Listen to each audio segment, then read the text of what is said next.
Okay, so now as of all new Venom issue 5, the mystery of who's inside of the symbiote, it's officially over. And I mean, really, this is not gonna be a surprise for a lot of you guys, since Marvel officially spoiled this in advance.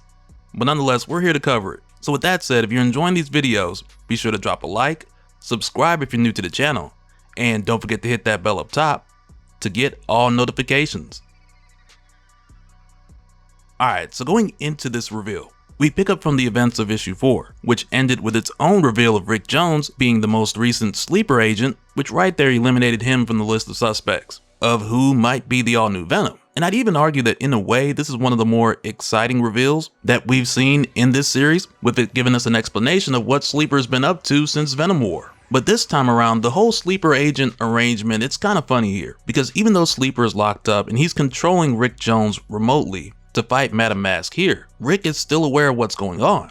Though with that being the case, he does tell Madam Mask that Sleeper's gonna erase these memories later on. So for Rick, it'll be like when he was a Hulk and he had these vague, foggy memories. So there's a degree of collaboration on Rick's end in all of this, which I assume happened over the course of time. But it's still funny how he compares this to being a Hulk. And as soon as Rick brings up foggy memories, M.O.D.O.K pops up from behind the mist, blasting Rick with his psionic murder beam, while saying, "Then allow me to clear your head, right off your shoulders." And when this attack happens, it totally disrupts Sleeper. So all new Venom steps in like, "Thanks for buying me time, Sleeper, but you need to go." As Venom then reaches inside of M.O.D.O.K's nostrils and just starts flinging him around. But Venom goes on to tell Sleeper here, what do you think happens if you reveal the sleeper agent to the world right now? That you can remote control hosts. They're already afraid of us. And that's where Sleeper responds saying, all the more reason for you to hurry up and break us out of that prison. And when Sleeper says this, Rick Jones makes sure to say, hey, I didn't say that. Because just earlier, Rick was explaining to Madam Mask how Sleeper was the one hitting her with tear gas,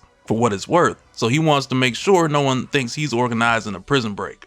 But aside from this, if you guys remember like we saw in the last issue, when Rick told Robbie that he was heading out there to get a front row seat to see if Madam Mask was actually Venom, at the time we also saw Robbie head somewhere as well. Well, going into issue 5, it's here where we see that Robbie has made his way over to MJ and Paul's apartment. Because as it turns out, Robbie's figured out quite a few things at this point. But when he shows up here, first Paul thinks that it's MJ, but when he sees that it's not and Robbie introduces himself, then Paul's like, oh, so this has got to be about Dylan. So Robbie's like, Dylan Brock? Let me guess, he's made a list of all the people who could be Venom. So Paul's like, oh, he must be bothering you about all this. But Robbie tells him, no, actually I want to keep Dylan out of this. I'm hoping to talk to your other half. So Paul's like, Mary Jane, she said she had an appointment. And that's when Robbie drops the first bomb on him. Because he's like, really, as herself or as Jackpot? And when I tell you, man, Paul is just at a loss for words, because really, throughout this conversation between Robbie and Paul, it makes a lot of sense that Robbie has figured so many things out. And the reason why is a combination between his career at the Daily Bugle, as far as his skills in investigative journalism, which at one point he shifted the focus of the Daily Bugle too. And on top of that, there's just the years of experience that Robbie has of being around the things and the people associated with Spider-Man that altogether give him the advantage of figuring this out. So when he tells Paul here that he figured out MJ's secret identity and that he knows MJ is Jackpot, it makes sense that Robbie was able to put some things together. So he goes on to tell Paul here, I published every story about Jackpot's career, every photo, including those blurry shots from before she wore a mask. I've known Mary Jane for years. I can puzzle these things out, Paul. Mary Jane Watson is Jackpot, which would make you her man in the chair, so to speak. And I suspect between the three of us, we know who Venom is too.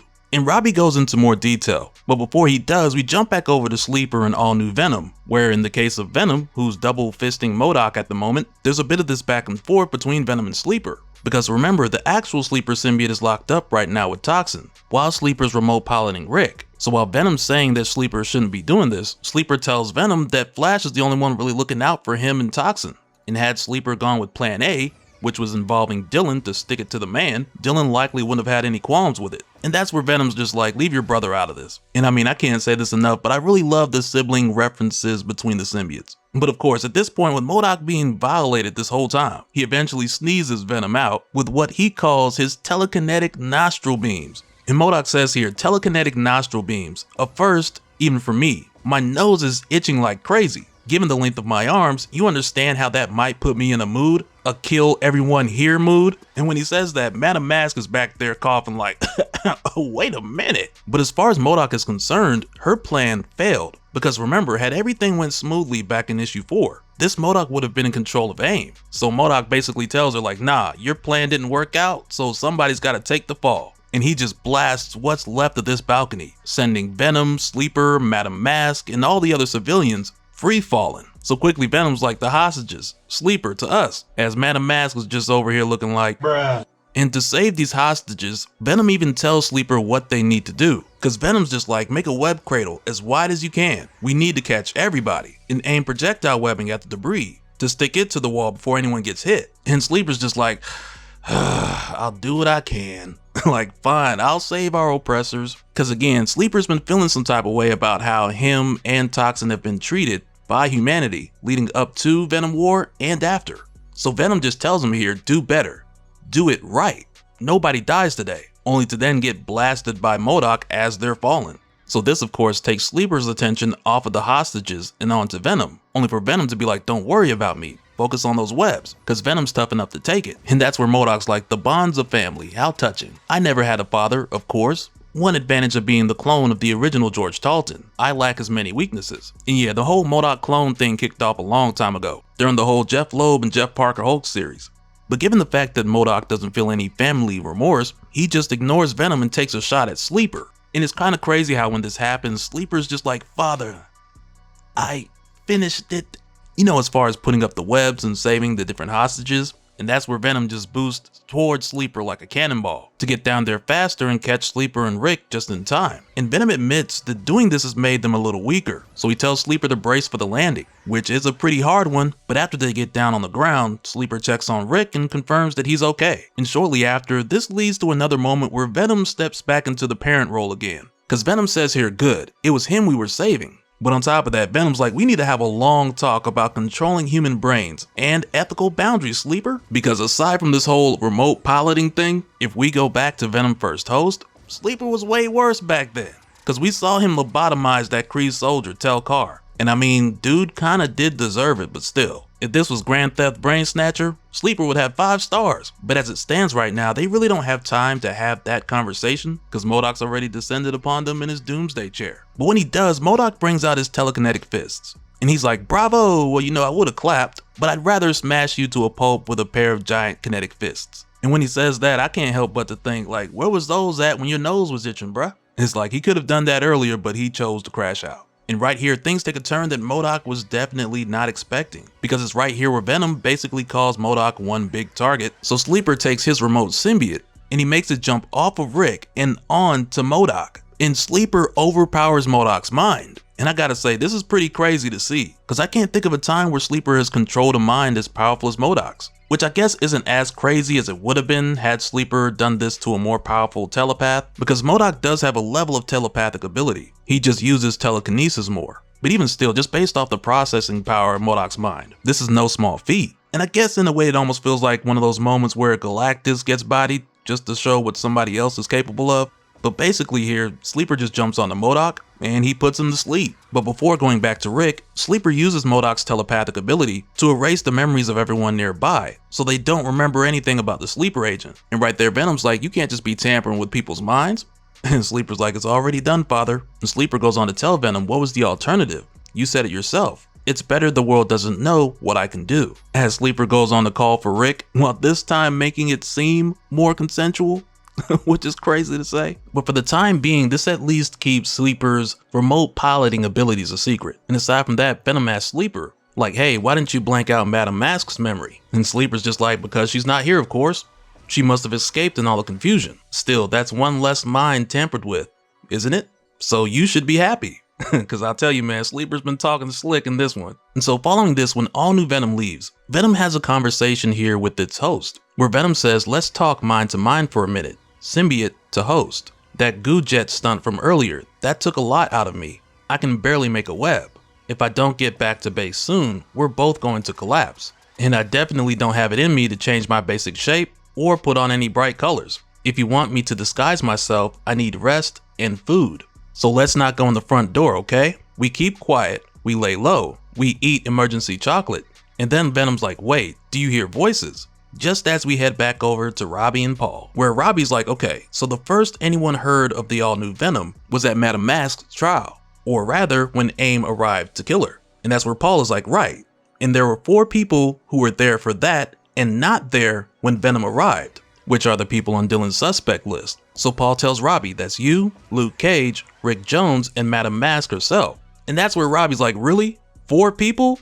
That was Dylan's entire list? And it's like, come on, man, give the kid a break. But Robbie goes on to say here, the trial was televised. It was going out live. So yes, we were suspects, but so was anyone else within a web-slinging distance. I guess the 4 of us being gone when Venom arrived seemed like the biggest clue, but really it was always the reddest herring. And Robbie goes on to say that he kept Rick and Luke thinking that it was one of them, because as he got closer to suspecting the truth, he wasn't sure if he wanted them to know. So right there, Paul's like, suspect what? I'm on the edge of my seat, man, tell me. So right here, Robbie goes back to talking about the trial, and he's like, why would Venom be there at all? When was the last time the symbiote involved itself in non-symbiote business? But it did that day, and again since, like it's on patrol. Whoever the new host is, they act a lot like a superhero, one with experience. Beyond that, well, I was a reporter, Paul. One of the tools of the reporter is the eyewitness testimony. Allow me to quote eyewitness number 1, Judge Suzanne Phillips, because on the day of the trial, Judge Phillips, she was close enough to Andrew Forson and the body language expert McNeil to hear their conversation, where McNeil mentioned whoever this new host is, he'd seen them recently, but he's been in custody since Gang War, which then had Robbie like, okay, which heroes would he have seen during that? And this takes him to witness 2, which is Slice, member of the Scar Field Unit, after their run-in with all new Venom from issue 2. Because with Slice thinking that Robbie was just writing a puff piece, he mentioned as all new Venom was leaving, all new Venom said that he's late for a meeting, which immediately had Ripcord like, shut up dummy, that's classified. But mind you, this incident happened on a Thursday. So when Paul hears this, he's like, wait, that meeting wouldn't have happened to have been with a counselor, was it? So right there, Robbie's like a superhero, active in the gang war, going to a relationship counselor? Seems unlikely, Paul. Witness number 3, the mercenary Chance, who Robbie went to visit after the warehouse fire on Thursday night. And this is where Robbie was filled in on everything that happened in issue 3, including the soap opera parts of the parent-son conversation between Venom and Dylan. So that's where Paul gets worked up a bit. He's like, hey, leave Dylan out of this. So Robbie tells him, shut the hell up, Paul, I'm not done.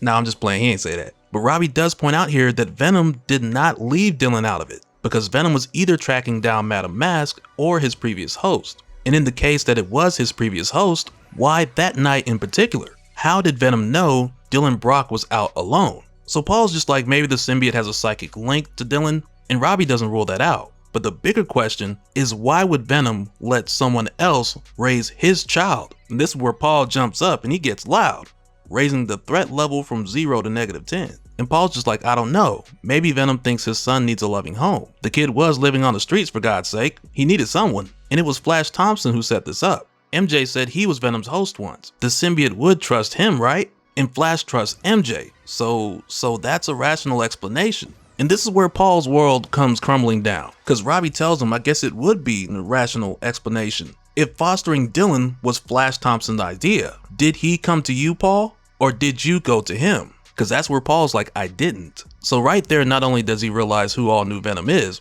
but also that he's been lied to. So right there, Robbie's just like, oh, I'm sorry, Paul. You didn't know. As Robbie turns towards the side, towards someone entering the room, and he says, which means you chose not to tell him. And this is how it's revealed that Mary Jane Watson is all new Venom. And now it's like, I see why they dropped this the same day as the Switch 2 Nintendo Direct. They were trying to bury the response on the internet. But I gotta admit, after finding out a couple days early and then reading this, like, it's one thing to see Paul get his feelings hurt, but I was hoping they'd lean into that a little more. You know, give us a moment like he looked at her and she looked at him. He looked back at her as she looked at him. You know, emphasize the drama a little bit more. And then end the issue like MJ was wearing a symbiote, a symbiote, a symbiote, a symbiote. You know, just kind of emphasize the feels just a little bit. But either way, let me know what you guys think down in the comments, drop a like, and you know, do all that stuff that makes YouTube happy. Because I want to know how you guys feel about Mary Jane Watson being the all new Venom. And so now real quick, I want to give a special shout out to all the patrons. Thank you guys for all of your support. And for anyone who's new here, who wants more information on how to support the channel, I got a link below where you can go to patreon.com/dopespill. But that'll do it for this one, guys. Let me know your thoughts down in the comments below, and we'll do it again on the next one. Alright, later.